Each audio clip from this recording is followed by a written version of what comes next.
بسم الله الرحمن الرحيم الحمد لله والصلاة والسلام على رسوله الكريم أما بعد সম্মানিত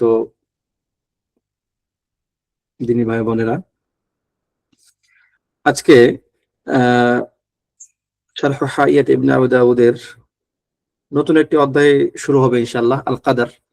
তবে তার আগে সম্ভবত 2-3 লাইন রয়ে গিয়েছিল গত আলোচনার অংশ হিসেবে, সেটা লক্ষ্য করা হয়নি। আজকে হয়তো ইনশাআল্লাহ সেটা আগে শেষ করবো, যেখানে আমরা মূলত বলছিলাম যে সাহাবে আজমাইন রাদিয়াল্লাহু আনহুম, যাদের ব্যাপারে আল্লাহ সুবহানাহু ওয়া তাআলা কোরআনে অনেক জায়গাতে অনেক আয়াতে প্রশংসামূলক অনেক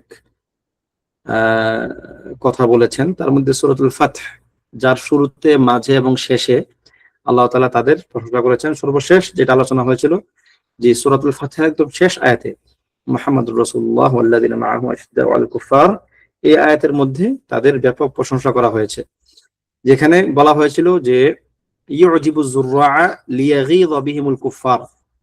এই তাওরাতের ইনজিলের মধ্যে তাদের বর্ণনা এমন দেওয়া হয়েছিল সাহাবা আজমাইনের, যে যিনি জারে, অর্থাৎ যিনি তাদেরকে পরিচর্যা করবেন, সাহাবা আজমাইন হবে তার চক্ষু শীতলকারী এবং কাফেরদের জন্য তারা ক্রোধ সৃষ্টিকারী, অর্থাৎ তাদের উপস্থিতি কাফেরদের জন্য ক্রোধের কারণ হবে। তো এই আয়াতের প্রেক্ষিতে ইমাম মালিক রাহিমাহুল্লাহ ইস্তিদলাল করেছেন এভাবে, যে ইস্তাদাল্লা আল ইমাম মালিক রাহিমাহুল্লাহ বিহাদিল আয়াহ আল আখিরা আলা কুফরির রাওয়াফিদ। যারা রাওয়াফিদ, তাদের কুফরের ব্যাপারে তিনি ইস্তিদলাল করেছেন এই আয়াত দিয়ে। কিভাবে? লিআন্নাল্লাহ তাআলা ক্বাল লিয়াগীযা বিহিমুল কুফার। কারণ আল্লাহ তাআলা এখানে বলছেন যে কাফেরদেরকে তারা রাগ সঞ্চার করবে, অর্থাৎ তাদের মাধ্যমে কাফেররা রাগান্বিত হবে, তারা কাফেরদের রাগের কারণ হবে। ওয়ালা ইয়ারতাব ফি সাহাবাতি ওয়া বুগদিহিম ইল্লা মান কানা কাফিরা। এবং সাহাবায়ে কেরামের ব্যাপারে সংশয় সন্দেহে লিপ্ত হয় এবং তাদের ব্যাপারে হিংসা বিদ্বেষে লিপ্ত হয়, এরা মানে কাফেররা ছাড়া কেউ এই কাজটা করেনি। ওয়া আশাদ্দুল খালকি বুগদান লিস-সাহাবাতি হুম হাযিহি আত-তাইফাতু কাফানাল্লাহু শাররা। আর আপনারা যেমনটা জানেন যে সাহাবায়ে কেরামের ব্যাপারে সবচেয়ে বেশি নিকৃষ্টতম ধারণা রাখে এবং সবচেয়ে খারাপ ধারণা পোষণ করে এরা হচ্ছে এই আর-রাওয়াফিদ। ঠিক আছে? তো সুতরাং যেহেতু আল্লাহ সুবহানাহু ওয়া তাআলা বলছেন যে কাফেরদেরকে তারা রাগের সঞ্চার করবে, ক্রোধ সঞ্চার করবে তারা কাফেরদের জন্য, সুতরাং যারা ক্রোধান্বিত হবে তাদের প্রতি, তাদের উপস্থিতি, তাদের স্মরণ যাদের ক্রোধ সৃষ্টি করবে, তারা কুফার। এটা হচ্ছে ইস্তিদলাল ইমাম মালিক রাহিমাহুল্লাহ তাআলা। এরপর আজকে আমরা নতুন আলোচনায় যাব ইনশাআল্লাহ, যেখানে লেখক রাহিমাহুল্লাহ বলছেন ওয়াবিল কাদারিল মাকদুরি আইকিন ফাইন্নাহু দিআমাতু ইকদিদ দীনি ওয়াদ দীনু আফয়াহু। قوله وبالقدر المقدور أيقن فإنه، أي في هذا البيت يتحدث الناظم عن مسألة القدر رحمه الله। الناظم رحمه الله তিনি এই যে অধ্যায় এখন যেটা তিনি আলোচনা করবেন, যে লাইনটি, এখানে তিনি মূলত কদরের ব্যাপারে আলোচনা শুরু করেছেন। ওয়াল কাদরু হুয়া আর-রুকনু সাদিস মিন আরকানিল ঈমান বিল্লাহি আযজা ওয়া জাল। আল্লাহ সুবহানাহু ওয়া তাআলার ব্যাপারে যে ঈমান বা ঈমানের যে 6টি রুকন, এই 6টি রুকনের 6 নম্বর রুকন হচ্ছে কি? আল কাদার। আল কাদার। এবং আমরা আপনাদেরকে কদরের মাসআলায় আকীদাত তাহাবিয়ার ক্লাসে ব্যাপক আলোচনা করেছি, যেখানে বলেছিলাম যে আল কাদরু সিররুল্লাহ ফিল খালক। কদর হচ্ছে আল্লাহ সুবহানাহু ওয়া তাআলার একটি গোপন রহস্য, আল্লাহ সুবহানাহু ওয়া তাআলার একটি গোপন রহস্য। কদরের খুব সামান্য অংশই মানুষ জানে, এবং যতটুকু আল্লাহ তাআলা জানিয়েছেন এই অংশটাই কম। তিনি যতটুকু জানিয়েছেন তিনি যতটুকু জানাননি তার চেয়ে অনেক কম। ওমা উতিতুম মিনাল ইলমি ইল্লা কালিলা। এবং আল্লাহ সুবহানাহু ওয়া তাআলার একটি ফিইল হচ্ছে আল কাদার। আল্লাহ তাআলা কদর, তিনি সকল কিছু নির্ধারণ করেন, সুতরাং এটা তার একটা ফিইল। কদরকে আপনি কখনোই এমন অবস্থায় পাবেন না যে আপনি কদরের টোটাল ব্যাপারটাই বুঝে ফেলছেন, সেটা কখনোই হবে না। কেননা আপনি আল্লাহ সুবহানাহু ওয়া তাআলা কোনো একটা কাজকে, কোনো একটা ফেলকে কখনোই পরিপূর্ণ ধারণ করতে পারবেন না। হ্যাঁ, ঠিক যে আপনি হয়তো আল্লাহ তাআলার কোনো একটা সিফাতের আংশিক ধারণ করতে পারবেন, যতটুকু আপনার সাধ্যে আল্লাহ তাআলা দিয়েছেন, কিন্তু টোটাল সিফাতটাকে আপনি ধারণ করে ফেলবেন, এটা কখনোই হবে না। ঠিক আছে? ওয়াকাদ জাআ আন-নাসসু আলাইহি ফি হাদিস জিবরিল আশ-শাহীর, আপনারা যেমনটা জানেন জিবরিল আলাইহিস সালাতু ওয়াস সালামের যে বিখ্যাত হাদিস, যাকে হাদিসু জিবরিল বলা হয়ে থাকে, ওই হাদিসের মধ্যে আসছে ক্বালা ফাআখবিরনি আনিল ঈমান, যখন তিনি নবী সাল্লাল্লাহু আলাইহি ওয়াসাল্লামকে বলছিলেন যে হে মুহাম্মদ, আপনি আমাকে ঈমানের ব্যাপারে বলুন, তখন নবী সাল্লাল্লাহু আলাইহি ওয়াসাল্লাম তাকে বলেছিলেন ক্বালা আন তুমিনা বিল্লাহি ওয়া মালাইকাতিহি ওয়া কুতুবিহি ওয়া রুসুলিহি ওয়াল ইয়াউমিল আখির ওয়া তুমিনা বিল কদরি খাইরিহি ওয়া শাররিহি। যে নবী সাল্লাল্লাহু আলাইহি ওয়াসাল্লাম তাকে যখন ইমানের মাসআলাগুলো আসলো, তখন তিনি তাকে 6টা রুকনের কথা বলেছেন। তার মধ্যে একটা ছিল কি? আল ঈমানু বিল কদরি খাইরিহি ওয়া শাররিহি। এখন আল ঈমানু বিল কদরি, এই জিনিসটা ক্লিয়ার যে তাকদীরের প্রতি ঈমান আনতে হবে। আমার প্রশ্ন এখন আপনাদের প্রতি, খাইরিহি ওয়া শাররিহি, তার ভালো এবং মন্দের প্রতি ঈমান আনা। তাহলে আল্লাহ সুবহানাহু ওয়া তাআলা, যেহেতু কদর, আমরা একটু আগে আলোচনা করলাম যে কদর হচ্ছে আল্লাহ তাআলার একটা কাজ, তাই কি না? এটা তার দিক থেকে সংগঠিত হয়। তাহলে মানে আল্লাহ তাআলার কাজে আবার ভালো এবং মন্দ কি? মানে আল্লাহ তাআলার কাজকে কি আপনি তার ভালো কাজ মন্দ কাজ এভাবে সাব্যস্ত করতে পারবেন? এর উত্তর কি হবে? কি বলতে পারবেন? আচ্ছা, তো যারা বলবেন লিখেন। একজন লিখলেন যে এটা হচ্ছে আমাদের দৃষ্টিতে, এটা হচ্ছে আমাদের বিবেচনায় আমরা যেটাকে ভালো মনে করি সেটাকে এখানে ভালো উল্লেখ করা হয়েছে, যেটাকে আমরা মন্দ মনে করি মানে হচ্ছে, এটা হচ্ছে এমন বলবেন শব্দটা যে কদর ভালো হচ্ছে মা ইউলাইমু তাবিআতাল ইনসান, আর শার হচ্ছে মা লা ইউলাইমু তাবিআতাল ইনসান। মানুষের যে স্বাভাবিক বিচার বুদ্ধি, মানুষ যাতে খুশি হয় অখুশি হয়, এই বিবেচনায় কখনো কখনো এমন কিছু ঘটনা ঘটবে যাতে আপনার ভালো লাগবে না, আর কিছু কিছু ব্যাপার ঘটবে যা আপনার কাছে ভালো লাগবে। ঠিক আছে? আপনি সুস্থ আছেন, আপনি নিয়ামতের উপর আছেন, এটা আপনার জন্য ভালো লাগার একটা জিনিস, কিন্তু আপনি অসুস্থ হয়ে গেছেন, আপনার ছেলে অসুস্থ হয়ে গেছে, আপনার মেয়ে অসুস্থ হয়ে গেছে, আপনার স্বামী স্ত্রী অসুস্থ হয়ে গেছে, এই জিনিসটা তো আপনার কাছে ভালো লাগবে না। এই ভালো না লাগার ব্যাপারগুলিতেও ঈমান আনা, যে এটা আল্লাহ তাআলার তাকদীর, এটা আমার ভালো লাগুক বা না লাগুক, এটা আল্লাহ তাআলার সিদ্ধান্ত। সুতরাং আমি ভালো লাগলেও আল্লাহ তাআলার সিদ্ধান্তের প্রতি সন্তুষ্ট, আর ভালো না লাগলেও আল্লাহ তাআলার সিদ্ধান্তের প্রতি সন্তুষ্ট। এই ভালো না লাগাটার অধিকার আপনার আছে। আল্লাহ তাআলা আপনাকে ওরকম মানবীয় গুণ দিয়েই বা ওরকম মানবীয় যে আপনার কি বলে এটাকে দুর্বলতা দিয়ে তিনি আপনাকে সৃষ্টি করেছেন, যা আপনার মধ্যে খারাপ লাগাও কাজ করবে। ঠিক আছে? কিন্তু এই খারাপ লাগা যেন আল্লাহর প্রতি অসন্তুষ্টির পর্যায়ে না যায়, সেদিকে আমাদেরকে খেয়াল রাখতে হবে।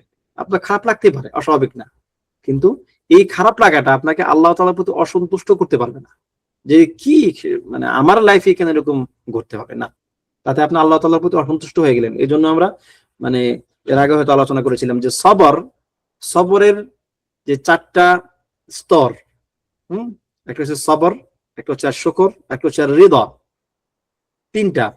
আর এর আগে একটা আছে আল জাযা, মানে আল্লাহ তাআলার কোন একটা সিদ্ধান্তের প্রতি অসন্তুষ্ট হওয়া।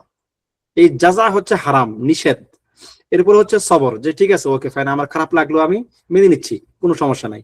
এরপর হচ্ছে আর শুকর, মানে হচ্ছে আপনি শুধু মেনে নিচ্ছেন না, আপনি আল্লাহ তাআলার কাছে শুকর করতেছেন যে আলহামদুলিল্লাহ, জীবনে যা কিছু হলো আলহামদুলিল্লাহ, আল্লাহ তাআলার প্রশংসা। সর্বশেষ স্তর হচ্ছে কি আর রিদা, আপনি শুধু শুকর না, আপনি সন্তুষ্ট, আপনি বরং আপনার মধ্যে কোনো নেগেটিভিটি কাজই করে না। আপনার মধ্যে আপনার জীবনে যত নেগেটিভ ঘটনা ঘটে আপনার বিবেচনায় বা মানুষের বিবেচনায় যেগুলোকে নেগেটিভ ধরা হয়, এরকম কোনো নেগেটিভ ঘটনাকে আপনি নেগেটিভ ভাবেনই না, আপনি এটাকে পজিটিভলি নেন। ঠিক আছে? এটা হচ্ছে আর রিদা। তো এই স্তরে আসলে সবাই বুঝতে পারে না, তবে এটা মাত্র এটা এটা সবচেয়ে উত্তম স্তর এটা। তো মিনিমাম হচ্ছে আপনাকে সবর করতে হবে, সবর হচ্ছে ওয়াজিব, সবর ওয়াজিব। উলামায়ে কেরাম বলেন যে আশ-শুকর এবং আর রিদা ওয়াজিব না, এটা মুস্তাহাব, কিন্তু সবর ওয়াজিব। এরপরে হচ্ছে, তাহলে আমরা এখানে জানলাম যে হাদিস দ্বারা সাব্যস্ত যে কাদার ইমানের 6টি রুকনের একটি রুকন। আচ্ছা, ইমানের 6টি রুকনের একটি রুকন, এটা জানার জন্য মানে জানতে হবে এর কারণটা কি। কারণ হচ্ছে মানুষ সবচেয়ে বেশি এই কয়েকটার মধ্যে সবচেয়ে বেশি যারা মুমিন আর কি, যারা কাফের না, কাফেরদের তো অনেক সমস্যা, কিন্তু যারা মুমিন, মুমিন হওয়ার পরে সবচেয়ে বেশি সমস্যায় তারা পড়ে এই কদরের মাসালায়। কদরের মাসালায় তারা সবচেয়ে বেশি সমস্যায় পড়ে। নিত্য নৈমিত্তিক নিত্যদিনের যে তার লাইফটা আছে, এই লাইফের মধ্যে সে এই কদরের মাসালায় সবচেয়ে বেশি ঝামেলায় থাকে। তার বিশ্বাস হইতে চায় না, সেটাকে মানতে চায় না, তার কাছে এটা খুব বেশি কঠিন মনে হয়। ঠিক আছে, এই জন্য এইটা নিয়ে আমাদের অনেক বেশি আলোচনা করতে হবে, যাতে করে আমাদের এই বেসিক ব্যাপারটা মাথায় আসে যে ভাই এটা একটা ইমানের অংশ। যদি আপনার এখানে উইকনেস থাকে, দুর্বলতা থাকে, তাহলে আপনার ইমানের সমস্যা হবে। ব্যাপারটা এমন না যেটা মুস্তাহাব বা সুন্নাহ, না, এটা ফরজ, আপনাকে সেটা মানতেই হবে, কিচ্ছু করার নাই আপনার।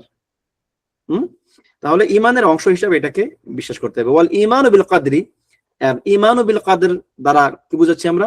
হুয়াল ঈমানু বিইলমিল্লাহ।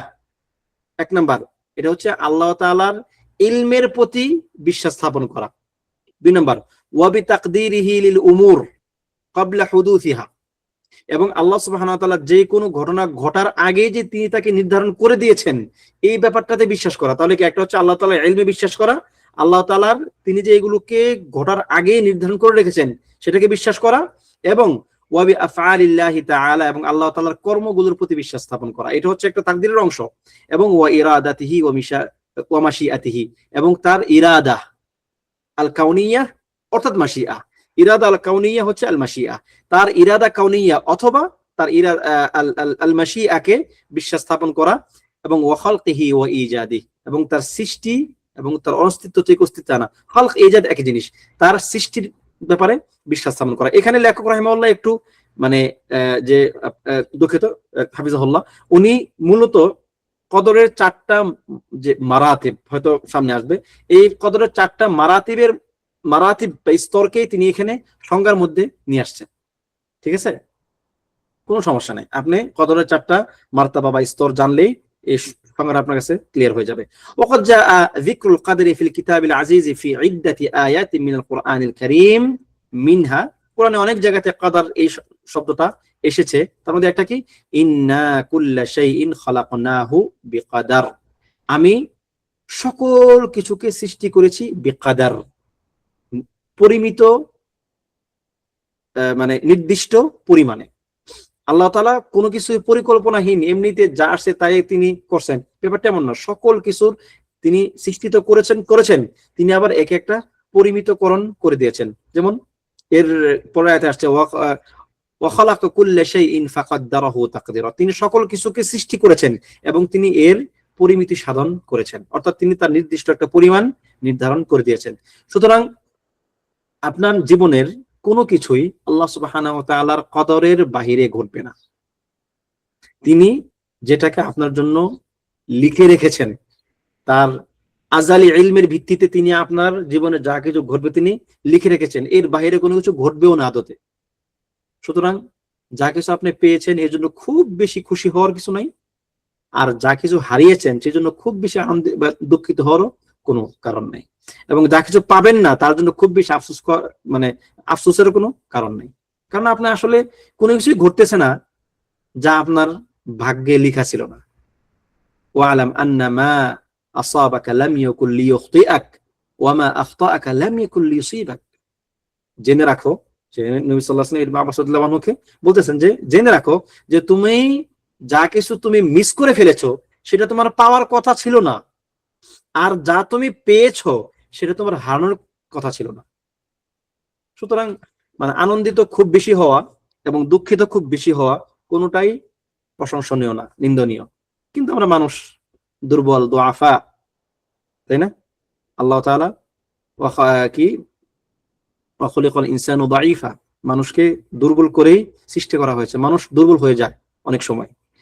চেষ্টা করতে হবে যেন আল্লাহ তাআলার সন্তোষ ভাজন বান্দা যেন অন্তর্ভুক্ত হওয়া যায়। মাসাইলুল মুতাআল্লিকাতুন বিহাদাল বাব, লেখক রাহিমাহুল্লাহ এখানে কয়েকটি মাসআলা উল্লেখ করবেন কদরের মাসআলার সঙ্গে সম্পৃক্ত। এই অধ্যায় বা কদরের অধ্যায়ের সঙ্গে সম্পৃক্ত এরকম কয়েকটা মাসআলা তিনি এখন উল্লেখ করবেন। এক নম্বর মাসআলা, আল মাসআলাতুল উলা, হাল কদরু হুয়াল কাদা আম বাইনাহুমা ফারক, কদর এবং কাদা দুইটা কি একই জিনিস নাকি এর মধ্যে কোনো পার্থক্য আছে? যারা আকীদাত তাহওয়ীদের ক্লাস করেছেন তাদের এটা জানা উচিত, পারা উচিত। আল কাদা এবং আল কদর এর মধ্যে কোনো পার্থক্য আছে কিনা? যদিও লেখক হাফিজাল্লাহ এখানে একটা ভিন্ন কথা বলেছেন, আমি আগে শেষ করি তারপর আপনাদেরকে বলি। উত্তর হচ্ছে কালামু আহলিল ইলমি ইয়াদুল্লু আলা আন্নাহু লা ফারকা বাইনাহুমা। ইলমুল উলামায়ে কেরামের ভাষ্য মতে বা তাদের যে বক্তব্য সে থেকে বোঝা যায় যে আসলে এর মধ্যে কোনো মৌলিক পার্থক্য নাই। ওয়া ইন কানাল কাদাউ আ'আম্মু মিনাল কাদার, যদিও কাদা শব্দটা কদর শব্দের চেয়ে বেশি ব্যাপক, অর্থাৎ কদা হচ্ছে আম, ব্যাপক কিসের চেয়ে? কদারের চেয়ে। তাহলে কদার হচ্ছে সংকীর্ণ অর্থ বা ছোট অর্থ, ছোট তার গণ্ডি, আর কদা হচ্ছে তার একটা বড় গণ্ডি। ফাল কদা ইয়াতি বিমানা আল কাদার আই আন্নাল্লাহ কাদ্দার আল আশিয়া। কদা কখনো কখনো কদারের অর্থে আসে, কোন অর্থে? যেমন আল্লাহ তাআলা সকল কিছুকে নির্ধারণ করে দিয়েছেন। ওয়ায়াতিল কদা বিমানা আম ওয়া হুয়াল হুকমু বাইনান নাস ওয়াল ফাসল বাইনাহুম। এবং কদা আরো একটা ব্যাপক অর্থে আসে, তা হচ্ছে কি যে মানুষের মধ্যে মীমাংসা করে দেওয়া, ফাইসালা করে দেওয়া, বিচার ফাইসালা করা ইত্যাদি অর্থেও কদর আসে। যেমন আল্লাহ তাআলার বাণী, ইন্না রাব্বাকা ইয়াকদি বাইনাহুম ইয়াউমাল কিয়ামাহ, আপনার রব কিয়ামতের দিন মানুষের মধ্যে ফাইসালা করে দিবেন, ফিমা কানু ফিহি ইখতালিফুন, তারা যে বিষয়ে ইখতিলাফ করেছিল। ওয়ান নবী সাল্লাল্লাহু আলাইহি ওয়াসাল্লাম ইয়াকুলু ফিস সাহিহাইন আউয়ালু মা ইউকদা বাইনান নাস ইয়াউমাল কিয়ামাতি ফিদ দিমা, যে আল্লাহ সুবহানাহু ওয়া তাআলা কিয়ামতের দিন যে বিষয়ে সবার আগে ফাইসালা করবেন তা হচ্ছে কি? আদ-দিমা, অর্থাৎ রক্তের ফাইসালা। যদি কেউ কাউকে হত্যা করে থাকে, ওই ফাইসালা হবে সবার আগে, ওই ফাইসালা সবার আগে হবে, বিচার ওইটার সবার আগে হবে। লেখক শুধু এতটুকু বলেই তিনি থেমেছেন। এখন আমার প্রশ্ন, কদা এবং কদরের মধ্যে কোনো পার্থক্য আছে কিনা? কে বলতে পারবেন? আকীদাত তাহাউইয়াতে আমরা কি আলোচনা করেছিলাম? এখানে আরেকটু বিষয় অ্যাড করার আছে আমার, সেজন্য বলতেছি আর কি। মনে আছে কারো? সমস্যা নেই, মনে না থাকলেও সমস্যা নেই, বলে দিচ্ছি। কদা ঘটে গেছে, আসছেন, এটা একটা, মানে এটাই হচ্ছে মেইন। মানে উলামায়ে কেরাম বলেন যে ইদা ইজতামা ইফতারাকা ওয়া ইদা ইফতারাকা ইজতামা। কদা এবং কদার যখন ভিন্ন ভিন্ন জায়গাতে উল্লেখিত হবে, যেমন কদা আলাদা আপনার উল্লেখ করা হয়েছে এবং কদার আলাদা উল্লেখ করা হয়েছে, তখন যদি একসাথে আসে দুইটা শব্দ, তখন এর ভিন্ন অর্থ হবে। একটা হচ্ছে কদা হচ্ছে আল্লাহ তাআলার ফায়সালা, যা ঘটে গেছে ইতিমধ্যেই, আর কদার হচ্ছে যা কিছু এখন ঘটে নাই বা আপনি জানেন না, ঠিক আছে? আর এটা হচ্ছে এটা। আর যদি ভিন্ন ভিন্ন জায়গাতে আসে, শুধু কদা আসে এক জায়গাতে, কদা মানে কদার এবং কদা দুইটাই, আর শুধুমাত্র কদার আসলে কদা এবং কদার দুইটাই। আপনার এটা ধরেন আল ইসলাম, আল ইমান যে শব্দগুলো আছে এগুলোর মতোই, যখন ইসলাম এবং ইমান পাশাপাশি আসবে তখন ইসলাম হবে বাহ্যিক আমলগুলো আর ইমান হবে আভ্যন্তরীণ আমলগুলো। কিন্তু যদি শুধু ইসলাম উল্লেখ করা হয় তাহলে সেখানে ইমান অন্তর্ভুক্ত থাকবে, আর যদি শুধু ইমান উল্লেখ করা হয় তাহলে সেখানে ইসলাম অন্তর্ভুক্ত থাকবে। ঠিক ঠিক এরকম যদি শুধু কদা উল্লেখ করা হয় তাহলে এর মধ্যে কদা থাকবে, শুধু কদার উল্লেখ করা হলে সেখানে কদা থাকবে। কিন্তু যদি একসাথে উল্লেখ করা হয় তাহলে কদা হচ্ছে একটা আর কদার হচ্ছে একটা, ঠিক আছে? কদা হচ্ছে যা কিছু আপনার জীবনে ঘটে গেছে, আপনার ফায়সালা আল্লাহ তাআলা করে ফেলছেন আপনি, এবং সেটা আপনি দেখে ফেলেছেন, অথবা সেটাই মানে বাস্তবে সেটার সংগঠন হয়ে গেছে। একটা হচ্ছে কদার, মানে এখনো সংগঠিত হয় নাই, ঠিক আছে? কদারের ব্যাপারটাই যখন আপনার লাইফে ঘটে যাবে তখন সেটা কদা হয়ে যাবে। কদা আপনি জানবেন, দেখবেন, আর কদার আপনি অনেক সময় জানবেন না, দেখবেন না, ঠিক আছে? এটা একটা পার্থক্যগুলোর মধ্যে এটা একটা, উলামায়ে কেরাম এটাও উল্লেখ করেন। দ্বিতীয় মাসআলা, আল মাসআলাতু সানিয়া, সেটা কি? মা হিয়া মারাতিবুল কদর, কদরের মারতাবাগুলো কি কি, স্তরগুলো কি কি? কদরের কি একটাই মাত্র স্তর, নাকি কদরের অনেকগুলো স্তর আছে, মারহালা আছে? উত্তর হচ্ছে লাহু আরবাউ মারাতিব, কদরের চারটি মার্তাবা আছে, চারটি মার্তাবা। কে কে বলতে পারবেন চারটি মার্তাবা কি কি? যদি শের বলতে পারেন, যেটা একটা বাইত আবিয়াত শের, তাহলে তো ভালো, অনেক ভালো। আর না পারলেও শুধু মানে এটা বলতে পারলেও হবে। কে কে জানেন না? মানে এটা জানাটাই হচ্ছে বেসিক বা ডিফল্ট অবস্থা হচ্ছে আপনি জানবেন। জানেন না কে কে? ইলম, কিতাবা, মাশিআ, খালক। আহসানত, একজন লিখে ফেলছেন। ইলম, কিতাবা, মাশিআ, খালক। ইলম চারটা স্তর। একটা হচ্ছে আল্লাহ তাআলার জানার স্তর, তিনি জানেন, তিনি কি জানেন। তিনি সকল কিছু জানেন। আপনার জীবনে যা কিছু ঘটেছে, যা কিছু ঘটবে এখনো ঘটেনি, অথবা যা কিছু কখনোই ঘটবে না, তবে যদি ঘটতো তাহলে কেমনে ঘটতো তিনি সেটাও জানেন। অর্থাৎ আল্লাহ সুবহানাহু ওয়া তাআলা হচ্ছে আল ইলমুশ শামিল আল কামিল, সমস্ত ইলম তার আছে এবং সেটা আজাল থেকেই আছে। সেটা কি আজাল থেকেই আছে। আল্লাহ তাআলার ইলমে, তার জ্ঞানে নতুন কোনো কিছু যুক্ত হবে না। এমন কোনো কিছু ঘটবে না ইতিহাসে বা পৃথিবীতে বা আল্লাহ তাআলা মাখলুকাতের মধ্যে যা তিনি এক সময় জানতেন না তিনি এখন জেনেছেন, এমন কোনো ঘটনাই ঘটবে না। তাহলে আল্লাহ তাআলা হচ্ছেন আলিমুল গায়বি ওয়াশ শাহাদা, অদৃশ্য এবং দৃশ্যের জ্ঞানী তিনি। তার এই জ্ঞান হচ্ছে সকল কিছুর মধ্যে কি সম্প্রসারিত, বিস্তৃত। ঠিক আছে, লেখক এখানে বলতেছেন আল মারতাবাতুল উলা মারতাবাতুল ইলম, প্রথম মার্তাবা হচ্ছে ইলমের স্তর, ইলমের মার্তাবা। আল ঈমানু, এই মানে ইলমের মার্তাবার উদ্দেশ্যটা কি আসলে? আল ঈমানু বিআন্নাল্লাহ আলিমা বিমা কান ওয়া বিমা ইয়াকুন ওয়া মা সায়াকুন ওয়া মা লাম ইয়াকুন লাউ কানা কাইফা ইয়াকুন। যে তিনি জানেন বিমা কান, যা কিছু আগে হয়েছিল তিনি সেটা জানেন। বিমা ইয়াকুন, যেটা ভবিষ্যতে সামনে হবে। ওয়া মা সায়াকুন, এবং যেটা অতি সত্বর হবে। ওয়ামা লাম ইয়াকুন, যেটা এখনো হয়নি বা কখনোই হবে না। লাউ কানা কাইফা ইয়াকুন, যদি হতো সেটা কিভাবে হবে বা কিভাবে হতো তিনি সেটাও জানেন। তার মানে তার ইলম হচ্ছে আশ-শামিল কামিল। যেমনটা আল্লাহ সুবহানাহু ওয়া তাআলা বলছেন ওয়া ইয়ালামু মা ফিল বাররি ওয়াল বাহর, তিনি জলে এবং স্থলে, সমুদ্রে এবং স্থলে যা কিছু হয় তিনি সব জানেন। ওয়া মা তাসকুতু মিন ওয়ারাকাতিন ইল্লা ইয়ালামুহা, আর তার অজান্তে, তার অজানায় একটি পাতাও উপর থেকে নিচে ঝরে পড়ে না, একটি পাতাও তার গাছ থেকে নিচে ঝরে পড়ে না যা তিনি জানতেন না। ইল্লা ইয়ালামুহা ওয়ালা হাববাতিন ফি যুলুমাতিল আরদি ওয়ালা রাতবিন ওয়ালা ইয়াবিসিন ইল্লা ফি কিতাবিম মুবিন, মাটির অন্ধকারে কোন সামান্যতম জিনিসও নাই যা তিনি জানেন না, সেটা ভিজা হোক শুকনা হোক, এমন কোন ঘটনা নাই যা ইল্লা ফি কিতাবিম মুবিন, যা কিতাব ও মুবিনের মধ্যে, সুস্পষ্ট কিতাবের মধ্যে লিখিত আছে। কিতাব ও মুবিন মানে লাউহুল মাহফুজ, আল্লাহুল মাহফুজ। আল্লাহুল মাহফুজের মধ্যে লেখা নাই এমন কোনো ঘটনা নাই, এমন কোনো জিনিস ইতিহাসের মধ্যে নাই। অর্থাৎ তিনি জানেন। আল্লাহ সুবহানাহু ওয়া তাআলা যখন প্রথম কলমকে সৃষ্টি করেছেন, তিনি কলমকে, আচ্ছা এটা নেক্সট ইয়েতে আসতেছে সেখানে বলি। তাহলে আল্লাহ সুবহানাহু ওয়া তাআলার ইলম হচ্ছে আশ-শামিল আল কামিল। যেমন আল্লাহ তাআলা আরো বলতেছেন ইন্নাল্লাহা লা ইয়াখফা আলাইহি শাইউন ফিল আরদি ওয়ালা ফিস সামা, আকাশ এবং জমিনের মধ্যে এমন কোন জায়গা, এমন কোন জিনিস নাই যা তার ইলমের কাছে বা যা তার ইলমের নিকট অদৃশ্য, যা তিনি জানেন না। তিনি সব জানেন, তার নিকট কোনো কিছুই গোপনীয় নয়, তার নিকট সব কিছু প্রকাশ্য। ওয়া ইয়াকুলু তাআলা, আল্লাহ তাআলা আরো বলেন ওয়াল্লাহু আলিমুম বিযাতিস সুদূর, অন্তরের যে সূক্ষ্ম ভাবনাগুলো, সূক্ষ্ম চিন্তাগুলো, যা হয়তো অনেক সময় আপনিও বুঝতে পারেন না, আপনার অন্তরের খবর সেটাও আল্লাহ তাআলা জানেন। ইয়ালামু খায়নাতুল আয়ুনি মা তুখফিস সুদূর, আল্লাহ তাআলা সবই জানেন। ফালা ইউমকিন আন ইয়াকা ফিল কাউনি শাইউন ইল্লা আল্লাহু আলিমুম বিহি, সুতরাং এই বিশ্ব চরাচরে, মহাজগতে, তার সৃষ্টি জগতে এমন কিছু ঘটতেই পারে না যা তিনি জানেন না। আচ্ছা, এই কথাটা যখন আপনি জানবেন, এই যে আল্লাহ তাআলা সকল কিছু জানেন, আল্লাহ তাআলার ইলম আপনি যখন বুঝবেন যে এটা আল্লাহ তাআলার একটা তিনি সব জানেন, এই ব্যাপারটা আপনাকে কি বার্তা দিবে, ফায়দাগুলো কি? একটা হচ্ছে যেমন মুরাকাবাতুল্লাহ, তখন আপনি নিজের মধ্যে আল্লাহ তাআলার উপস্থিতি অনুভব করবেন, যে সব সময় তিনি আপনাকে ওয়াচ করতেছেন।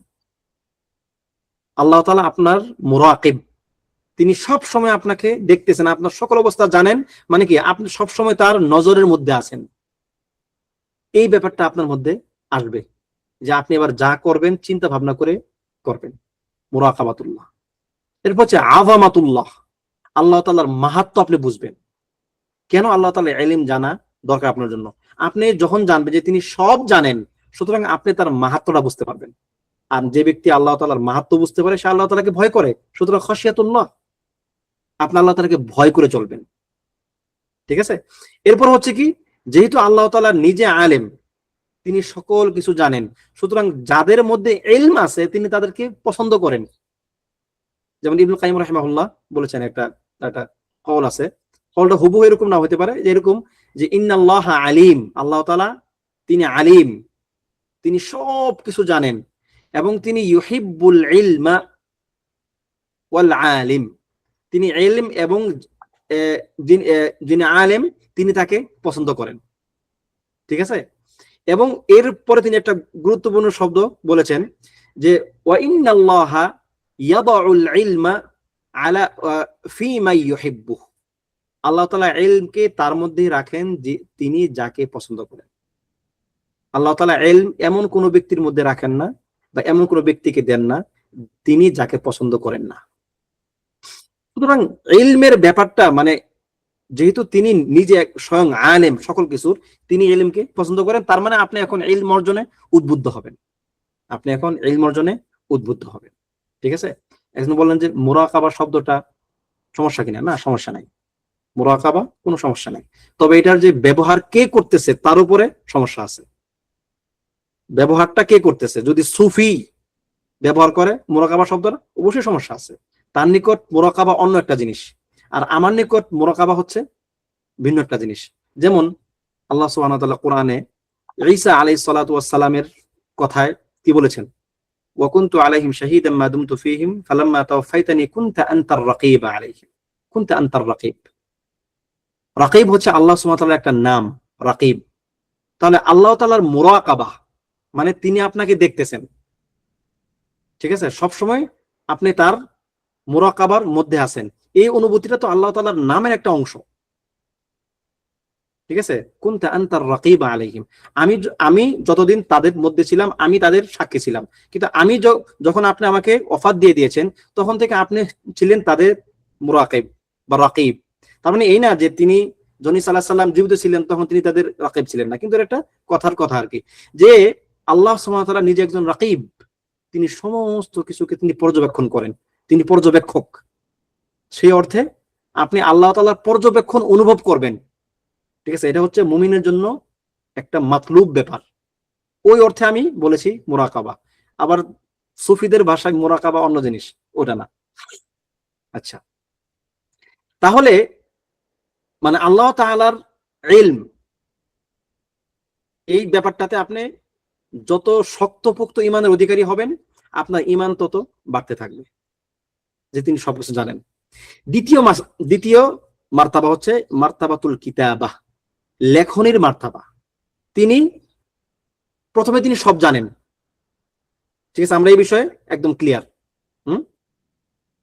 আচ্ছা, তার আগে একটা প্রশ্ন মনে হইল, আমরা তো সবাই একমত নাই না যে আল্লাহ তাআলা সব জানেন।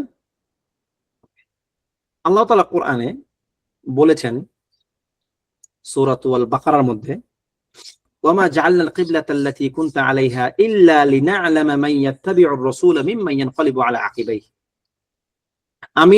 আপনি যে কিবলার উপর ছিলেন, বাইতুল মাকদিসে আপনি কিবলা করে সালাত পড়তেন, ওই কিবলা আমি এই জন্যই করেছিলাম যাতে করে আমি জানতে পারি, ইল্লা লিনা'লামা মান ইয়াত্তাবি'ুর রাসূল, আমি যেন জানতে পারি রাসূলের আনুগত্য কে কে করে, মিম্মান ইয়ানকালিবু আলা আকিবাইহি, আর কে রাসূলের আনুগত্য করে না, যেন আমি জানতে পারি। তার মানে কি আল্লাহ তাআলা এই কিবলা ওইদিকে স্থাপন না করলে তিনি জানতেন না যে রাসূলের আনুগত্য কে করে আর কে করে না? উত্তর কি হবে? তার তো সবই জানা। এটা হচ্ছে কি আসলে জানেন, এর ব্যাখ্যায় উলামায়ে কেরাম যেটা বলেন যে এটি হচ্ছে আল্লাহ সুবহানাহু ওয়া তাআলা যেটা জানেন তিনি চাননি যে আপনাকে তার জানার ভিত্তিতে বিচার করে ফেলতে। আল্লাহ তাআলা মূলত এটা জানা অর্থ হচ্ছে আপনার উপরে হুজ্জত কায়েম করা, যেন মানুষ যেন নিজে আমল করার পরে আল্লাহ তাআলা তাকে তার আমলটা দেখিয়ে দিয়ে যেন তিনি তার পুরস্কার অথবা তিরস্কার করতে পারেন। যে ইলমের ভিত্তিতে আপনাকে কি করা হবে, আপনাকে তিরস্কার করা হবে, আপনাকে পুরস্কার দেওয়া হবে, ওই ইলম হচ্ছে এটা। বাকি আল্লাহ তাআলার যে ইলম, সেই ইলম তো এটা তার মানে আযাল থেকে আছে, কিন্তু ওই ইলমের ভিত্তিতে তিনি আপনাকে জান্নাত জাহান্নাম দেন নাই, যে ঠিক আছে আমি যেহেতু জানি যে তুমি কাজ করবা সুতরাং তুমি জান্নাতে যাও, আর আমি যেহেতু জানি তুমি কাজ করবা না, ভালো কাজ তোমার দ্বারা হবে না, তুমি মন্দ কাজ করবা, সুতরাং তুমি জাহান্নামে যাও না। আল্লাহ তাআলা তার ওই ইলমের ভিত্তিতে তিনি আপনার উপর ফায়সালা করেন নাই, বরং তিনি আপনার উপর হুজ্জত কায়েম করেছেন যে আপনি কি ভালো কাজ করেন কিনা, মন্দ কাজ থেকে বিরত থাকেন কিনা। ঠিক আছে, এই মাসলাটা আমাদেরকে ক্লিয়ার থাকতে হবে। এরপরে আসুন দ্বিতীয় মারহালা বা দ্বিতীয় মার্তাবা হচ্ছে আল কিতাবাহ। কিতাবার মার্তাবা, আল্লাহ তাআলা প্রথমে তিনি সব জানেন, এরপরে তিনি ওয়াল মুরাদু বিল কিতাবাতি আল ঈমানু বিআন্নাল্লাহ কাতাবা ফিল লাওহিল মাহফুযি কুল্লা শাই। এই বিশ্বাস লালন করা বা এই বিশ্বাস স্থাপন করা যে আল্লাহ সুবহানাহু ওয়া তাআলা লাওহে মাহফুজের মধ্যে সকল কিছু লিখে রেখেছেন। ওয়াজা আত-তাসরিহু বিহাযা ফি সহিহ মুসলিম মিন হাদিস আব্দুল্লাহ ইবনে আমর ইবনে আল-আস। এই হাদিসের মধ্যে আসছে যেখানে আব্দুল্লাহ ইবনে আমর ইবনে আস রাদিয়াল্লাহু আনহু বলতেছেন যে আমি নবী সাল্লাল্লাহু আলাইহি ওয়াসাল্লামকে বলতে শুনেছি কাতাবাল্লাহু মাকাদির আল খালাইকি ক্বাবলা আন ইয়াখলুকাস সামাওয়াতি ওয়াল আরদা বি50,000 সানা। আল্লাহ সুবহানাহু ওয়া তাআলা মাখলুকাতের মাকাদির বা তাদের তাকদীর লিখে রেখেছেন সমস্ত সৃষ্টি জগৎ বা আসমান জমিনকে সৃষ্টি করার 50,000 বছর আগে। এটি হচ্ছে আল্লাহ তাআলার কিতাবা। ইলম তারও আগে, একদম আজাল থেকেই তিনি আলেম, কিন্তু তিনি লিখেছেন নির্দিষ্ট একটা সময়ে গিয়ে। ঠিক আছে, যে সেটা কি, যখন তিনি কলমকে সৃষ্টি করেছেন, কলমকে সৃষ্টি করার পরে তিনি কলমকে বলেছেন উকতুব, হে কলম তুমি লেখো। তখন কলম বললো যে আমি কি লিখবো? তখন আল্লাহ তাআলা বলেন যে মা হুয়া কাইনুন ইলা ইয়াউমিল কিয়ামাহ, কিয়ামতের আগ পর্যন্ত যা কিছু সংঘটিত হবে তুমি তা লেখো। তাহলে লিখেছেন তিনি আল্লাহ সুবহানাহু ওয়া তাআলা জানার স্তরের পরে তার লিখার কাজ। ঠিক আছে, এটা হচ্ছে তার লিখা। এই কিতাবা আপনাদেরকে মনে হয় বলেছিলাম আগেও আমাদের আগে তাহবীর ক্লাসে যে আল্লাহ তাআলার কিতাবা, আপনার যে ভাগ্যের লিখন, এটার 4টা স্তর আছে, 4টা প্রকার আছে। কে কে বলতে পারবেন কিতাবা কত প্রকার এবং কি কি? আল কিতাবা বলেছিলাম 4 প্রকার। একটা হচ্ছে আল কিতাবা আল আম্মা অথবা আল কিতাবা আশ-শামিলা, অর্থাৎ যেটা সাধারণ কিতাবা, তা হচ্ছে আল্লাহুল মাহফুজে তিনি যেটা লিখে রেখেছেন, যে দুনিয়ার যা কিছু আছে সব কিছু সেখানে লেখা আছে, আল্লাহুল মাহফুজ, সংরক্ষিত ফলক। ঠিক আছে, তাহলে এটা ক্লিয়ার। আপনার কিতাবা শামিলা, যেটা তিনি সকল সকল সৃষ্টির কে সৃষ্টি করার 50,000 বছর আগে তিনি লিখে রেখেছেন। দ্বিতীয় আল কিতাবা আল উমরিয়া, ব্যক্তির জীবনে। এবার হচ্ছে মানে ইন্ডিভিজুয়াল, প্রত্যেকটা ব্যক্তির জীবনে তার জীবনের যা কিছু হবে সেটা আবার নতুন করে লেখা হয় তার মায়ের গর্ভে। যখন আল্লাহ সুবহানাহু ওয়া তাআলা ওয়াইরুসালুল মালাক, মায়ের গর্ভে 40 120 দিন পার করার পরে তিনি ফেরেশতা পাঠান এবং তাকে ফায়ুমরু বিআরবা'i কালিমাত, তাকে 4টা বিষয় লেখার নির্দেশ দেওয়া হয়। তা হচ্ছে কি, বিকাতবি রিজকিহি ওয়া আজলিহি ওয়া আমালিহি ওয়া শাকিয়্যুন আও সাঈদ। এই 4টা বিষয়ে লেখার নির্দেশ দেওয়া হয়। তার রিজিকের ব্যাপারে, তার হায়াতের যে মেয়াদ, এই মেয়াদের ব্যাপারে, এবং তার আমলের ব্যাপারে, সে কি কি আমল করবে, এবং সর্বশেষ সে কি শাকী হবে, সৌভাগ্যবান, সাঈদ হবে, সৌভাগ্যবান, নাকি শাকী হবে, দুর্ভাগা হবে। এই 4টা জিনিস লেখা হয়। এটা হচ্ছে ব্যক্তির জীবনব্যাপী যা কিছু হবে সবকিছু ওই সময় লেখা হয়ে থাকে। মূলত এইটা লাওহে মাহফুজ থেকে নেওয়া হয়। ব্যাপারটা এমন না যে এখানে এমন কিছু লেখা হয় যা লাওহে মাহফুজে নাই, না, লাওহে মাহফুজ থেকে মূলত নিয়ে ব্যক্তির জীবনটাকে আলাদা করে লেখা হয়। ঠিক আছে, তো এটা গেল কিতাবা আল উমরিয়া। একটা হচ্ছে কিতাবা আল হাউলিয়া অথবা কিতাবাতুল হাউলিয়া, বাৎসরিক লেখা, প্রত্যেক বছরে সৃষ্টির মধ্যে কি কি ঘটনা ঘটবে এটা লেখা হয় প্রত্যেক কদরের রাত্রিতে। ফিহা ইউফরাকু কুল্লু আমরিন হাকিম, এই রাতে সমস্ত ব্যাপারগুলো নির্ধারণ করা হয়। ঠিক আছে, তাহলে এই বছর, আগামী বছর কি কি ঘটবে সেটা কদরের রাত্রিতে লেখা হয়। এটা হওয়া আবার সেই লাওহে মাহফুজ থেকে নেওয়া হয়। ঠিক আছে, তাহলে কিতাবা আল হাউলিয়া এবং কিতাবা আল উমরিয়া দুইটাই লাওহে মাহফুজ থেকে নেওয়া হচ্ছে। এরপর হচ্ছে কিতাবা ইয়াউমিয়া, প্রত্যেক দিন আপনার আমলগুলোকে লেখা হয়। এটা হচ্ছে কিরামান কাতিবিন ইয়ালামুনা মা তাফআলুন। এই যে আপনার সঙ্গে যে সম্মানিত ফেরেশতাগণ আছেন, লেখক ফেরেশতাগণ, যারা আপনার কাজগুলো লিখতেছেন, এটা হচ্ছে আপনি যেটা অলরেডি করে ফেলতেছেন তারা সেটা লিখতেছেন। এর আগের গুলো হচ্ছে আপনি যেটা করবেন, আর এখন হচ্ছে আপনি যা করতেছেন, প্রত্যেক দিন আপনার সমস্ত কাজগুলো লেখা হচ্ছে। আহসাহুল্লাহু ওয়া নাসুহ, আল্লাহ তাআলা আপনার কাজগুলো সংরক্ষণ করে রাখছেন আর আপনি সেই কাজগুলো করে ভুলে গেছেন। তাহলে এই কিতাবা হচ্ছে কিতাবা ইয়াউমিয়া, যেটা প্রত্যেক দিন আপনার জীবনের প্রত্যেক মুহূর্তে ঘটতেছে। মা ইয়ালফিযু মিন কাওলিন ইল্লা লাদাইহি রাকীবুন আতীদ। আপনি এমন কোনো কথা বলেন না যে কথার মধ্যে কেউ না কেউ আপনাকে পর্যবেক্ষণ করতেছে না, মানে আপনার সকল কথাকে পর্যবেক্ষণ করা হচ্ছে, আপনার সমস্ত নড়াচড়াকে পর্যবেক্ষণ করা হচ্ছে। ঠিক আছে? তাহলে এই চারটা হচ্ছে 4 প্রকার কিতাবা, আল্লাহ তাআলার নির্দেশে যেগুলো লেখা হয়ে থাকে। তার মধ্যে 3টা হচ্ছে আল্লাহ তাআলা আমাদের সৃষ্টির পূর্বে তিনি লিখে রেখেছেন তাকদীর, আর এরপরটা হচ্ছে আমাদের আমলের লিখন, তবে সেটা আল্লাহ তাআলার নির্দেশেই লিখন। এখন এটা কেমনে তিনি লেখেন সেটা আমরা জানি না। কলমকে তিনি কেমনে নির্দেশ দিয়েছেন, কলমের সুরত কেমন, ধরন কেমন, তার কালি কেমন, আমরা সে বিষয়ে কোনো কিছু জানি না। ঠিক আছে?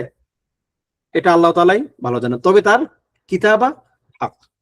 3 নাম্বার হচ্ছে মারতাবাতুল মাশিআতি ওয়াল ইরাদা।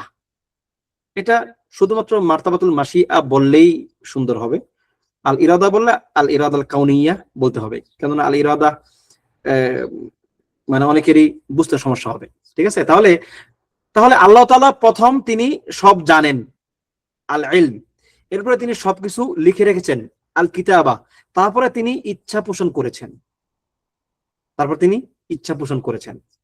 ইচ্ছা পোষণ কি দেখে আনে, কি বলা হচ্ছে, ওয়াল মুরাদু বিহা, এর দ্বারা উদ্দেশ্য হচ্ছে আল ঈমানু বিআন্নাল্লাহ তাআলা আরাদাল আশিয়া ওয়া শাআ উকুআহা ওয়া আন্নাহু লা ইয়াকউ শাইউন ইল্লা বিমাশিআতিহি ওয়া ইরাদাতিহি।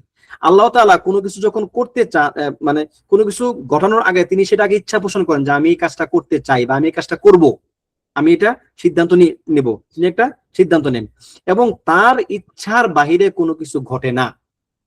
এবং আল্লাহ তাআলা এই ক্ষেত্রে বলছেন ইন্নাল্লাহা ইয়াফআলু মা ইয়াশা, আল্লাহ তাআলা যা ইচ্ছা তিনি তাই করেন, অর্থাৎ তিনি তাই করেন যা তিনি ইচ্ছা পোষণ করেন। তার সমস্ত কর্মগুলো তার ইচ্ছার সঙ্গে সম্পৃক্ত। তিনি, ব্যাপারটা এমন না যে তিনি যা করেন নাই তিনি সেটা করতে পারবেন না, না, তিনি সেটা করতে সক্ষম। তিনি যেটা করেন নাই তিনি সেটাও করতে সক্ষম, তবে তিনি করেন নাই কারণ তিনি ইচ্ছা করেন নাই। তাহলে তার কর্মগুলো হচ্ছে তার ইচ্ছার সঙ্গে সম্পৃক্ত, তিনি চাইলে করেন, না চাইলে করেন না। এবং আল্লাহ তাআলা আরো বলেন ওয়াকালা তাআলা ওয়া মা তাশাউনা ইল্লা আইয়াশা আল্লাহ, তোমরা আল্লাহ তাআলার ইচ্ছার বাহিরে গিয়ে তোমরা ইচ্ছাও করতে পারো না, তার মানে তোমাদের ইচ্ছাটাও আল্লাহ তাআলার ইচ্ছাতেই হয়ে থাকে। ঠিক আছে? আচ্ছা, এখানে লেখক শুধু এটুকুতেই থেমেছেন। এখন আমার প্রশ্ন, আল মাশিআহ কি জিনিস? এই যে এখানে লেখক, আমি একটু আগে যেজন্য বললাম যে আল ইরাদা, এই শব্দটা শুধুমাত্র আল ইরাদা না বলে আল ইরাদাল কাউনিয়া বলা দরকার। আল ইরাদা ইচ্ছা, আল্লাহ তাআলার ইচ্ছা 2 প্রকার, আল ইরাদা আশ-শারঈয়া আর আল ইরাদা আল কাউনিয়া। একটা হচ্ছে তার শারঈ ইচ্ছা। শারঈ ইচ্ছা কি? তার হুকুম আহকাম, শরীয়ত, তার শরীয়তের যত নির্দেশগুলো আছে, যা তিনি চান, তিনি ইচ্ছা করেন যে আপনি এই কাজটা করেন, এটা হচ্ছে তার ইরাদা আশ-শারঈয়া, শরীয়তে তিনি যেটা নির্দেশ দিয়েছেন। এই আল ইরাদা শারঈয়া হচ্ছে আল্লাহ তাআলা যেগুলোকে তিনি পছন্দ করেন, যা তিনি ভালোবাসেন। আর আল ইরাদা আল কাউনিয়া হচ্ছে তার সৃষ্টি জগতের মধ্যে তিনি যা কিছু চান যে ঘটুক সেগুলো ঘটবেই। তার মানে আল ইরাদা শারঈয়া হচ্ছে আপনার কাজ, বান্দার কাজ, আল্লাহ তাআলা চান বান্দা এটা করুক। আর আল ইরাদা আল কাউনিয়া হচ্ছে আল্লাহ তাআলার সৃষ্টি, আল্লাহ তাআলার কাজ। তাহলে আল্লাহ তাআলার কাজের ক্ষেত্রে আপনার কোনো দখল নাই। আপনি আল্লাহ তাআলাকে জিজ্ঞেস করতে পারবেন যে আপনি আল্লাহ সেটা আপনি কেন করেছেন। আল ইরাদা আল কাউনিয়া অবশ্যই বাস্তবায়িত হবে, এটা ঘটবেই ঘটবে। আল্লাহ তাআলা যেটা সৃষ্টি করতে চেয়েছেন, যেটা যেটা মানে সৃষ্টির মধ্যে অস্তিত্বশীল হবে, সেটা হবেই হবে, সেটা আল্লাহ তাআলা করবেন, সেটাকে কেউ ব্যর্থ করতে পারবে না। ওয়া মা কানা আল্লাহু লিইউজিজাহু মিন শাই, আল্লাহ তাআলাকে কোনো কিছু ব্যর্থ করতে পারে না। তাহলে তিনি যেটা ইচ্ছা পোষণ করেছেন তিনি সেটা করবেনই। আল্লাহু গালিবুন আলা আমরি, আল্লাহ তাআলা যখন তিনি কোনো কিছু করতে চান তিনি এই বিষয়ে খুব শক্তিশালী, তাকে কেউ পরাভূত করতে পারে না। ঠিক আছে? তো এটা হচ্ছে ইরাদা আল কাউনিয়া, মানে তার সৃষ্টিগত ইরাদা সেটা। একটা হচ্ছে ইরাদা শারঈয়া, যেটা আল্লাহ তাআলা নিজে করেন না, বরং তিনি চান যে বান্দা এই কাজটা করুক। সালাত, সিয়াম, যাকাত, ঈমান, মন্দ কাজ থেকে বিরত থাকে, এগুলো তিনি চান যে আপনি এগুলো করেন। এই জন্য আল ইরাদা আশ-শারঈয়া সংগঠিত হতেও পারে, সংগঠিত নাও হতে পারে। আল্লাহ তাআলা চেয়েছেন আপনি ঈমান আনেন, এখন আপনি ঈমান আনতেও পারেন, নাও আনতে পারেন। ইউরিদুল্লাহু আইয়াতুবা আলাইকুম, আল্লাহ তাআলা চান যে আপনাদেরকে তিনি ক্ষমা করবেন, অর্থাৎ মানে আপনাদের তওবা তিনি কবুল করবেন। কারণ আপনি তওবা করতেও পারেন, নাও করতে পারেন, ঠিক আছে। তবে ইরাদা শারঈয়াত আপনার যেটা মানে তাকাদা, সেটা হচ্ছে কি যে তিনি এই সবগুলো কাজকে তিনি পছন্দ করেন, কিন্তু ইরাদা কাউনিয়াতে তিনি পছন্দ করতে পারেন, নাও করতে পারেন। ইরাদা কাউনিয়া তার সৃষ্টি, তিনি যেটাকে সৃষ্টি করেছেন, তিনি যে সিদ্ধান্তগুলো তার সৃষ্টির মধ্যে নিয়েছেন, সেই ক্ষেত্রে সকল কিছুতে তার পছন্দ হওয়া লাগবে না, জরুরি না। সেটা তার হিকমার সঙ্গে সম্পৃক্ত, সেটা তার তার হিকমার সঙ্গে সম্পৃক্ত। আর আপনার ইরাদা শারঈয়া হচ্ছে তার পছন্দের সঙ্গে সম্পৃক্ত, তার হৃদয়ের সঙ্গে সম্পৃক্ত, ঠিক আছে। আবু জাহেল ইসলাম গ্রহণ করে নাই, সে কাফের হয়ে গেছে। সে কি আল্লাহ তাআলার ইচ্ছার বিরুদ্ধে গিয়ে কাফের হয়ে গেছে? না। সে মানে আল্লাহ তাআলা যদি না চাইতেন যে সে কুফর করবে, সে কুফর করতে পারতো না। ওয়ালাউ শা আল্লাহু মা আশরাকু, যদি আল্লাহ না চাইতেন তাহলে তারা শিরিক করতে পারতো না। তার মানে শিরিকের ঘটনাগুলো ঘটে আল্লাহ তাআলার ইচ্ছাতেই ঘটে, কিন্তু সেটা তার ইরাদা আল কাউনিয়া। কেন সেটা আমরা জানি না, কিন্তু তিনি তাকে করতে বলেন নাই। ইরাদা কাউনিয়াতে তিনি কাউকে নির্দেশ দেন যে তুমি করো, কিন্তু ইরাদা শারঈয়াতে তিনি নির্দেশ দেন। তিনি আবু জাহেলকে নির্দেশ দিয়েছিলেন আমিনু বিল্লাহ, তোমরা আল্লাহর প্রতি ঈমান আনো, কিন্তু আবু জাহেল ঈমান আনে নাই। কারণ কি আল্লাহ তাআলা তার ইরাদা কাউনিয়াতে চান নাই যে সে ঈমান আনুক, ঠিক আছে। মুমিনের ক্ষেত্রে, যে কোনো ভালো কিছুর ক্ষেত্রে আল্লাহ তাআলার ইরাদা কাউনিয়া এবং ইরাদা শারঈয়া দুইটা একসাথে সংগঠিত হয়। আর কাফেরের ক্ষেত্রে বা যে কোনো মন্দ কাজের ক্ষেত্রে শুধুমাত্র আল্লাহ তাআলার ইরাদা কাউনিয়া সংগঠিত হয়, ইরাদা শারঈয়া সংগঠিত হয় না। বুঝেন না কথাটা মনে হয়? যেটা ইরাদা কাউনিয়া, সেই ক্ষেত্রে শুধুমাত্র তার দুঃখিত, যেটা মন্দ কাজ, শিরিক, কুফর, হারাম, এই কাজগুলো যখন সংগঠিত হয়, সেখানে আল্লাহ তাআলার ইরাদা কাউনিয়া সংগঠিত হয়, কাউনিয়ার ভিত্তিতে সেটা সংগঠিত হয়। আল্লাহ তাআলার ইচ্ছার বিরুদ্ধে কোনো কিছু ঘটে না দুনিয়াতে। তার মানে তিনি ইচ্ছা পোষণ করেন, তবে সেটা তার ইরাদা কাউনিয়া, শুধুমাত্র ইরাদা কাউনিয়া সেক্ষেত্রে। আর যেটা ভালো কাজগুলো যা আছে না, সেগুলোতে আল্লাহ তাআলা ইরাদা কাউনিয়া তো আছেই, আবার ইরাদা শারঈয়াও আছে, যে আল্লাহ তাআলা পছন্দও করেছেন যে এই কাজটা হোক, বান্দা এই কাজটা করেছে। তাহলে আবু বকরের ঈমান আনা, ইসলাম গ্রহণ করা, এখানে আল্লাহ তাআলা ইরাদা কাউনিয়া এবং ইরাদা শারঈয়া দুইটাই সংগঠিত হয়েছে। কিন্তু আবু জাহেলের ইসলাম গ্রহণ না করা, তার কুফরের মধ্যে অটল থাকা, এখানে আল্লাহ তাআলার শুধুমাত্র ইরাদা কাউনিয়া সংগঠিত হয়েছে, ইরাদা শারঈয়া সংগঠিত হয়নি। কেন? ইরাদা শারঈয়া বান্দার আমলের সঙ্গে সম্পৃক্ত, বান্দা করতে পারে, নাও করতে পারে। এবং এটা হচ্ছে আল্লাহ তাআলার একটা একটা মানে ক্ষমতার বহিঃপ্রকাশ, ঠিক আছে। যদি আল্লাহ আপনাকে বাধ্য করতেন ইসলাম গ্রহণ করতে, তাহলে সেটা তার দফ বা আজজের একটা বহিঃপ্রকাশ ছিল। দফ, যারা ক্ষমতাবান তারা মানুষকে বাধ্য করে, এটা কিন্তু মূলত তার মানে দফ, এটা তার আপনার কি বলে এটাকে, মানে তার দুর্বলতার লক্ষণ। কিন্তু এটা সে মনে করে যদি আপনি এই মুহূর্তে না থামেন, যদি আপনি যে কাজটা করতেছেন তার এগেইনস্টে গিয়ে যদি আপনি না থামেন, তাহলে এই না থামাটা তার ক্ষতি করবে। বিদায় সে আপনাকে ফোর্সফুলি সে আপনাকে ওই কাজটা থেকে বিরত রাখে। এই যে বিভিন্ন জায়গা থেকে আপনার আন্দোলনগুলো হয়, সরকার জোরপূর্বক সেগুলোকে কি করে শেষ করে দেয়। বাহ্যিক দৃষ্টিতে মনে হচ্ছে কি এটা তার মানে ক্ষমতার বহিঃপ্রকাশ, না, এটা তার দুর্বলতার বহিঃপ্রকাশ। কারণ সে জানে যদি এটাকে সে না থামায়, তার অস্তিত্ব বিলীন হয়ে যাবে। তার অস্তিত্ব রক্ষার জন্য এখন তাকে তার শক্তি প্রয়োগ করে এটাকে থামাতে হচ্ছে। তার মানে যারা শক্তি প্রয়োগ করে কোনো কিছু থামায় দেয়, সেটা হচ্ছে তার দুর্বলতার বহিঃপ্রকাশ, ঠিক আছে। কিন্তু যে নাকি বলে যে তুমি তোমার যা খুশি তুমি তা করো, কারণ সে জানে যে তুমি তার কোনো কিছু করতে পারবে না। তুমি যা করতেছো, তুমি সর্বোচ্চ তোমার পক্ষে যা করা সম্ভব তাতে আমার কোনো সমস্যা নেই। আল্লাহ সুবহানাহু ওয়া তাআলা জানেন যে আপনি আল্লাহ তাআলার সঙ্গে কুফরি করে তার কোনো কিছু করতে পারবেন না। সুতরাং আপনি ইসলাম না আনলেও আল্লাহ তাআলা আপনাকে ইসলাম গ্রহণ করতে বাধ্য করবেন না, কারণ তিনি ক্ষমতাবান। আপনার ইসলাম গ্রহণ না করা তার কোনো ক্ষতি করতে পারবে না, এটা তার একটা ক্ষমতার বহিঃপ্রকাশ। বোঝা গেল যে লা ইকরাহা ফিদ দ্বীন, দ্বীনের ব্যাপারে কোনো বাধ্যবাধকতা নাই, কারণ আল্লাহ তাআলা আপনাকে দ্বীন মানতে বাধ্য করেন না। সুতরাং আপনি অন্য কাউকে দ্বীন মানতে কেন বাধ্য করবেন? এটা দ্বীন তো আল্লাহ তাআলার। আল্লাহ তাআলা গনিয়্যুন আনকুম, আল্লাহ তাআলা আপনাদের থেকে অভাব মুক্ত। আপনারা সকলে মিলে যদি ইসলাম গ্রহণ করেন, আল্লাহ তাআলার রাজ্যে কোনো কিছু বাড়বে না।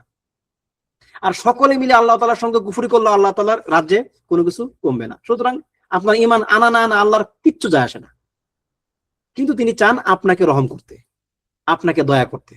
এখন আপনি যদি দয়া নিতে চান নেন, খায়ের, না চাইলে মা'আস-সালামা। ঠিক আছে, মানে মানে এই হলো ইরাদা শারঈয়া এবং কাউনিয়ার মূল কনসেপ্ট আর কি। আমি আপনাদেরকে যতটুকু অল্প সময়ে বুঝাতে পারলাম বললাম আর কি। আল্লাহু আলাম বুঝছেন কিনা। এরপরে হচ্ছে মারতাবাতুল খালকি ওয়াল ইজাদ, সর্বশেষ মারতাবা। এটা বলে আজকে আমাদের ক্লাস শেষ করব ইনশাআল্লাহ। আল্লাহ তাআলা জেনেছেন, লিখেছেন, চেয়েছেন, এবার সর্বশেষ মারহালা কি? আল খালকু ওয়াল ইজাদ, অর্থাৎ বাস্তবায়ন করা, এর সৃষ্টি করে ফেলা। আল্লাহ তাআলা যখন চাইবেন কোনো কিছু সৃষ্টি করতে, তখন তিনি শুধু বলবেন কুন ফায়াকুন।